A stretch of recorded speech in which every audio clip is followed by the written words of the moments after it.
काही असे पिक्चर आहेत, मोठे मोठे नावाजलेले पिक्चर्स, सिनेमे, त्याच्यामध्ये तुमच्या स्टोरी आहेत कुठेतरी बेसला. तर तुम्हाला क्रेडिट दिलं गेलं का ह्याचं, पहिली गोष्ट. आणि कसं वाटतं सर की माझी स्टोरी थोड्याफार चेंज करून एका नव्या स्वरूपात पिक्चरच्या फॉर्मॅटमध्ये दिसतीये लोकांना? थोडं माणसं इतके स्वार्थी असतात, किंवा ह्याचं नाव दिलं तर काय होईल, ते काय होईल. आता फेंड्री म्हणून पिक्चर आला, ती टोटली उचल्यावर आहे.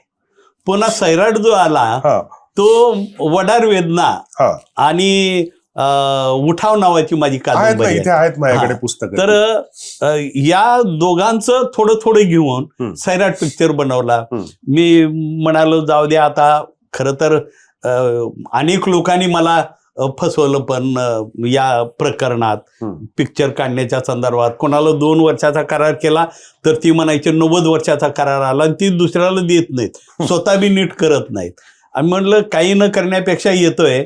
आणि तो सैराटचा लेखक हा भटक्या विमुक्ताचा, वडार समाजाचा. मी म्हटलं जाऊ द्या, आपलंच पोरगा आहे, आपले प्रश्न तर लोकांपर्यंत येत आहेत, म्हणून मी काही केलं नाही. पण सैराट टोटली त्याची थीम माझ्या पुस्तकातून त्यांनी घेतली. बरोबर. आणि मला त्याचं दुःखही वाटत नाही, कारण स्वार्थापेक्षा प्रश्न लोकांपर्यंत जातात, लोक त्याच्यावर विचार विनिमय करतात. कारण फेंड्री डुक्कर धरणं, हे करणं, सर्व ती उचल्यातली स्टोरी आहे. अगदी खरं आहे. आणि म्हणून मला काय वाटत नाही. आता मोठमोठे सिनेमे ह्याच्यामधून येऊ लागलेत, ते इंग्रजी पुस्तकं वाचून त्याच्यावर काढतात, त्याच्यातल्या थोड्या थोड्या स्टोऱ्या मारतात. खरं तर साहित्यिक लोकांना, प्रकाशक आणि हे डायरेक्टर लोक, ज्यांनी स्टोरी लिहिली, ज्यांनी कथा लिहिली, ज्यांनी लेखन केलं, त्याला काहीच देत नाहीत.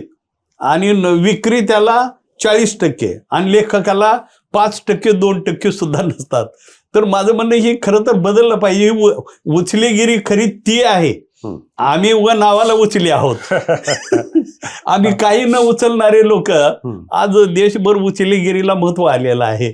आता ह्याच्यावर न बोलणं बरं, पण हा देश सर्वांसाठी झाला पाहिजे, सर्वांना बरोबर घेऊन जाणाऱ्यासाठी, सर्वांवर प्रेम करण्यासाठी झाला पाहिजे, असं मला वाटतंय.